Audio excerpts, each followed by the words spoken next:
Good morning viewers. పసిడి ధర తగ్గుదలకు బ్రేకులు పడ్డాయి. బంగారం ధర పైకి కదిలింది, భారీగా పెరిగింది, పరుగులు పెట్టింది. బంగారం కొనుగోలు చేయాలని భావించే వారికి ఇది బ్యాడ్ న్యూస్ అని చెప్పాలి. అంతర్జాతీయ మార్కెట్లో బంగారం ధర పెరుగుదల నేపథ్యంలో ఈరోజు దేశీ మార్కెట్లోనూ పసిడి ధర పైకి కదిలిందని బులియన్ మార్కెట్ నిపుణులు పేర్కొంటున్నారు.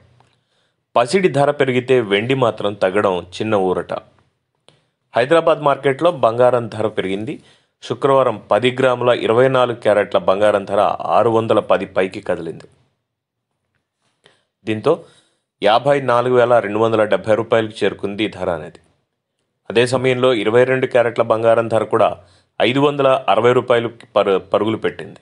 దీంతో 10 గ్రాముల బంగారం ధర 49,750కు పడిపోయింది.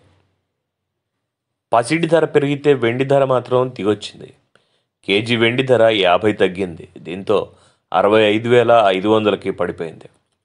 పరిశ్రమ యూనిట్లు, నాణెపు తయారీదారుల నుంచి డిమాండ్ స్వల్పంగా తగ్గడం ఇందుకు ప్రధాన కారణాలని అంటున్నారు. ఇక అంతర్జాతీయ మార్కెట్లో మాత్రం బంగారం ధర పెరిగింది.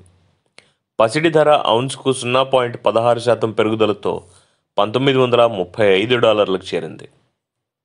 బంగారం ధర పెరిగితే వెండి ధర కూడా పైకి కదిలింది.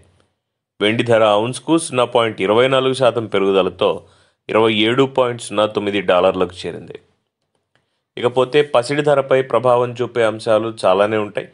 ద్రవ్యోల్బణం, గ్లోబల్ మార్కెట్ పసిడి ధరల్లో మార్పులు, కేంద్ర బ్యాంకుల వద్ద ఉన్న బంగారం నిల్వలు, వడ్డీ రేట్లు, జ్యువెలరీ మార్కెట్, భౌగోళిక ఉద్రిక్తతలు, దేశాల మధ్య వాణిజ్య యుద్ధాలు వంటి పలు అంశాలు పసిడి ధరపై ప్రభావం చూపుతాయి.